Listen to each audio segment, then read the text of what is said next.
I never imagined that a quiet Sunday afternoon could turn into the worst day of my life. We had been married for 15 years, shared a home, a routine, a life that felt stable, at least from the outside. But apparently, stability is just an illusion until someone decides to shatter it. I was in the kitchen, cleaning up after breakfast, when I heard it. First, a loud thud, then a crash, and finally, her voice. Not just raised, but screaming, wild, uncontrollable. "Get out of my life." I froze. My heart dropped. I ran to the front window and saw it. My clothes, my shirts, pants, shoes, thrown across the lawn, damp with morning dew. Neighbors peered over fences, some whispering, some staring openly. And there she was, standing on the porch, hair disheveled, eyes red, pointing directly at the house and at me. I didn't respond immediately. I didn't yell. I didn't beg. I just stood there, processing. Why are you doing this?" I finally asked, my voice calm despite the adrenaline pumping through my veins. She scoffed, pacing back and forth. "You think I need to explain myself? You're pathetic.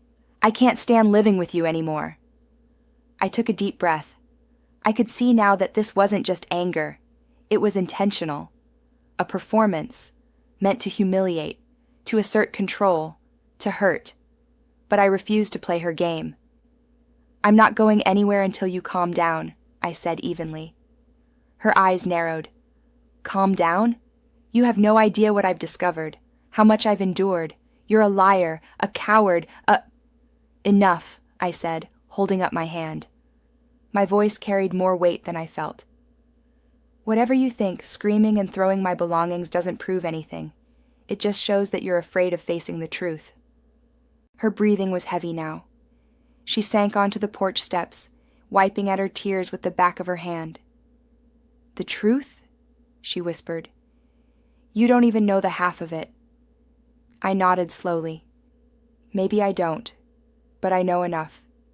And that's when it hit me fully.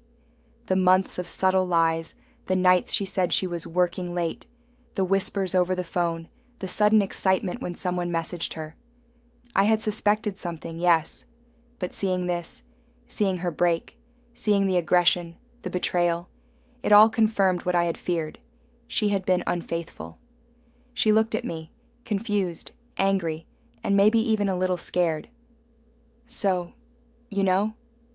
"I do," I said softly. "I've known. And yet here I am, standing, watching, waiting, not screaming, not pleading, just waiting for you to realize that your actions have consequences." She flinched. "Consequences? You think you can just—" "No," I interrupted, still calm.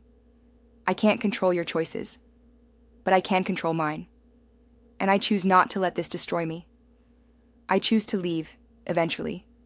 Yes, but not because of your screaming. Not because of your anger. Because I deserve dignity, and you've proven you can't provide it." For a moment, she just stared at me, silent. Her energy drained. The performance was over, leaving only raw panic and regret. I left that afternoon, taking the few things I had packed beforehand. She had assumed I would be caught off guard, that her theatrics would humiliate me into submission, into begging, into staying.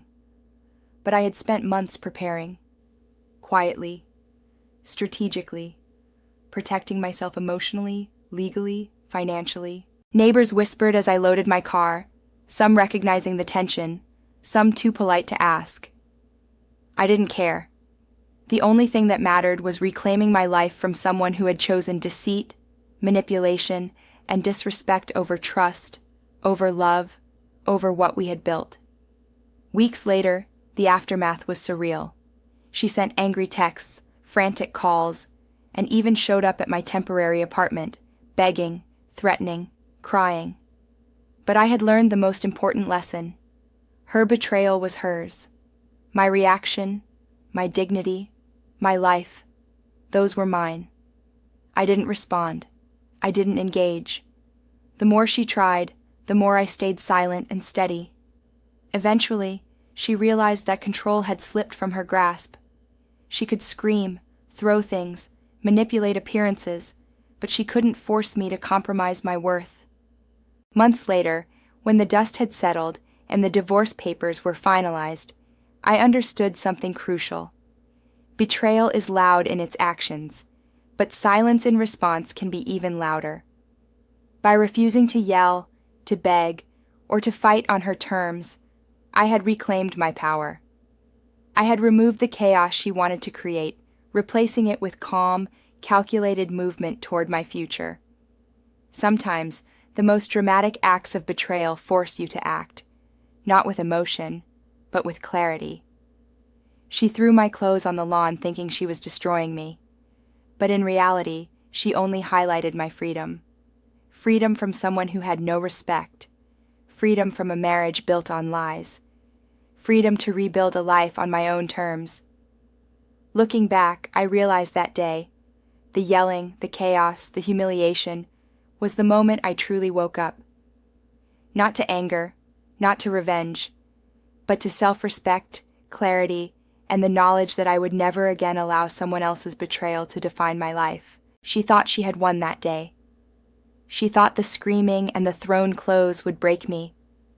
But I walked away with calm, dignity, and an unwavering sense of my own value. And that, more than anything, was the victory I had waited for.